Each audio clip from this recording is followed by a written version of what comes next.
Hello, my name is Dominic Butler and I'm the lead game designer on RECON Wildlands. In RECON Wildlands, we offer players the total freedom of choice as they fight to take down the Santa Blanca cartel.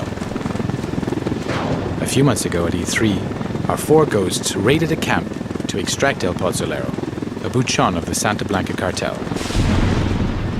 Today, we want to show you another way to play the same mission, taking a stealth approach and using the cover of night to our advantage.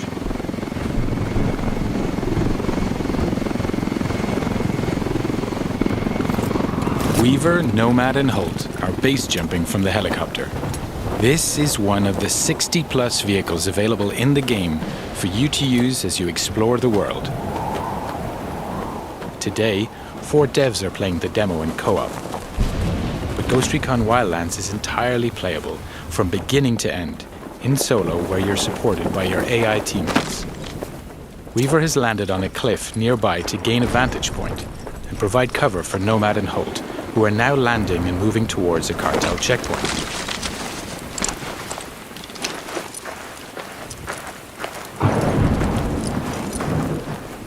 All 4 ghosts are now on the ground. Midas will regroup with the others in the camp. RECON Wildlands features a complete day and night cycle, as well as a realistic weather system which both have an influence on gameplay. Here, for example, nighttime with rainy weather is a perfect combination for a stealthier approach. Ideally, we want to gain access without alerting the cartel, so it's time to be creative. The ghosts know that this truck is being used for local deliveries. If they can take it, they can use it to get into the camp without raising suspicion. Our ghosts are getting into position, now tagging their enemies and identifying their targets.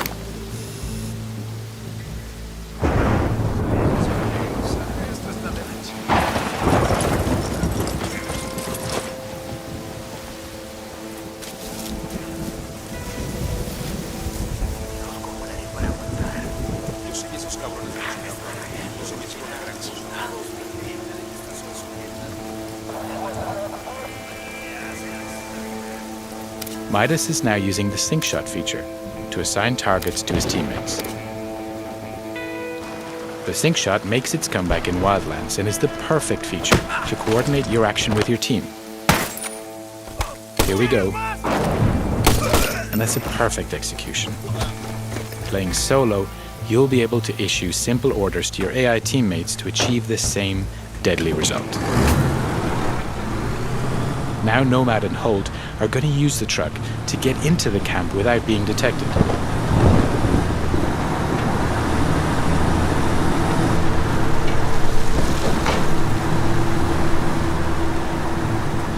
The cartel recognize this truck, and so the ghosts are in.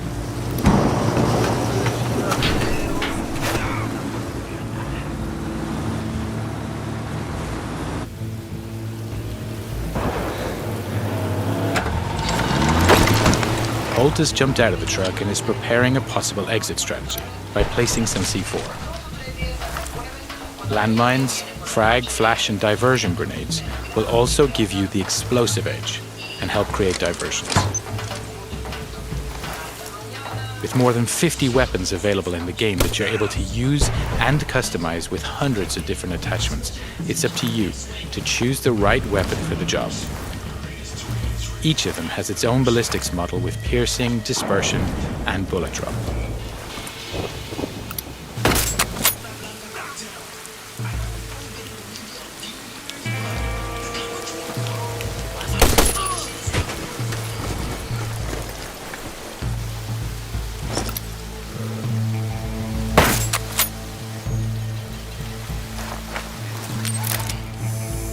Weaver's now deploying his drone to further recon the area.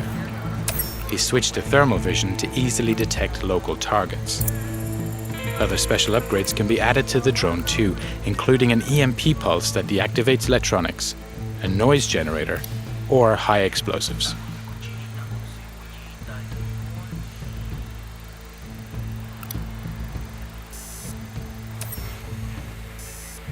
Okay, that's our guy.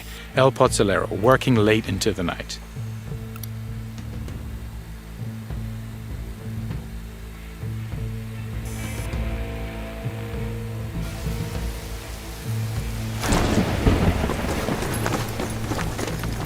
Now that we have his exact location, Nomad is going to park the truck near to the target. In order to complete your mission, coordination and communication are key.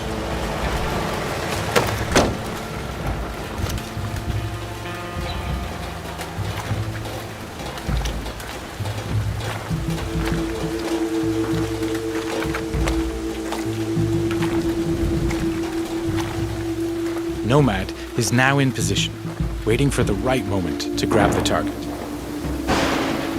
Midas is heading towards the camp to rejoin Holt and Nomad.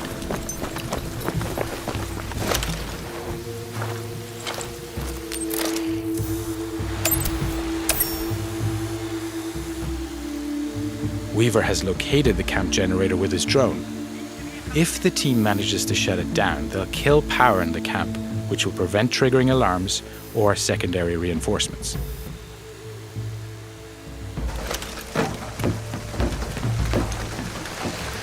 Midas is now making his way into the camp, avoiding the patrols en route to the generator.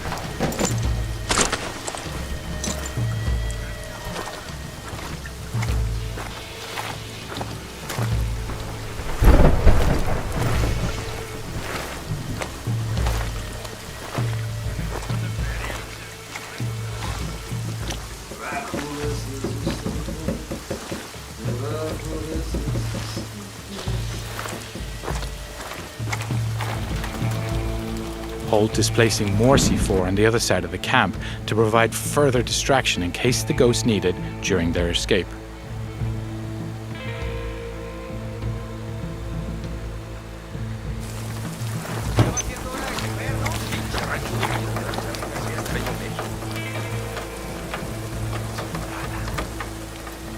The diversion grenade is another great tool that can be used to distract enemies.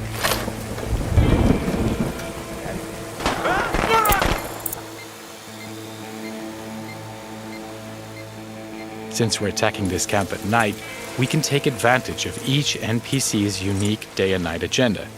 For example, this soldier here is taking a rest.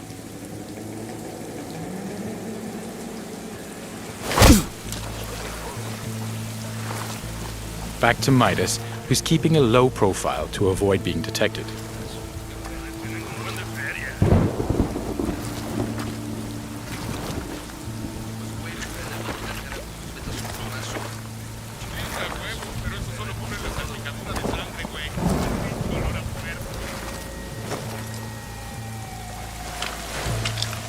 Holt is making his way towards Nomad and El Pozzolero's location.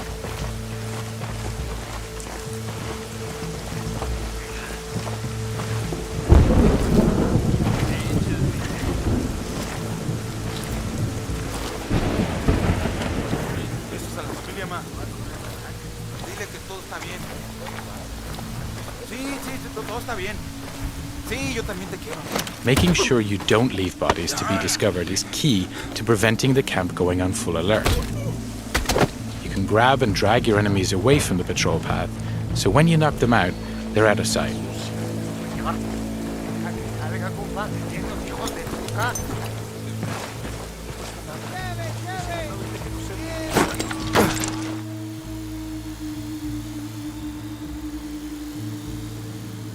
Midas is climbing between the camp buildings to reach a better position.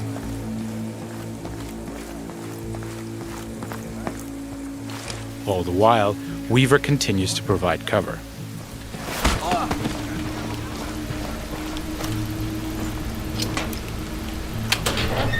Having reached the generator, Midas can disable it to kill the lights throughout the camp.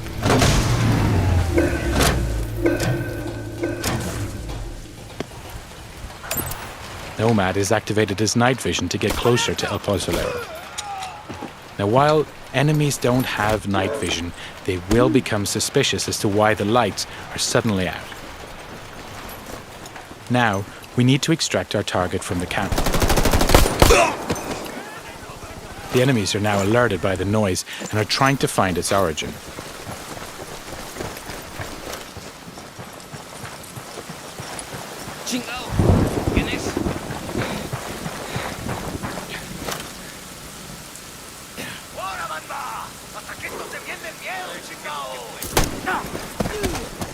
Holt is passing a rebel prison cage. The rebels are another faction in the game.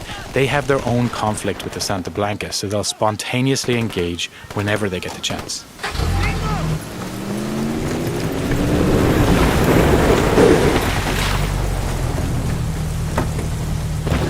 Nomad has just put our target into the truck and is moving towards the exit.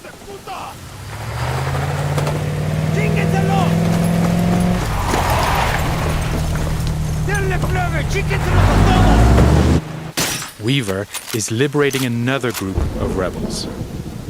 This camp is now erupting into a full gunfight between the rebels and the Santa Blanca. And to provide further disruption, we blow that C4 we placed earlier.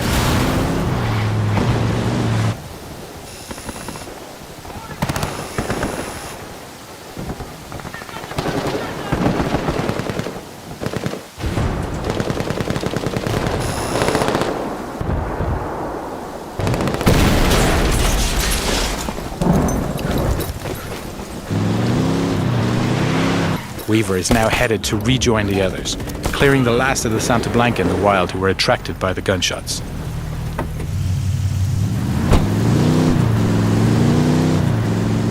So now with El Pozolero in our custody, we're going to deliver him to our rally point and learn key information about the cartel and his bosses. That's the end of the demo. I hope you enjoyed seeing our ghosts approaching this mission in stealth. Just one of the many ways you can play Ghost Recon Wildlands. And don't forget to check ghostrecon.com for the latest news and updates on the game.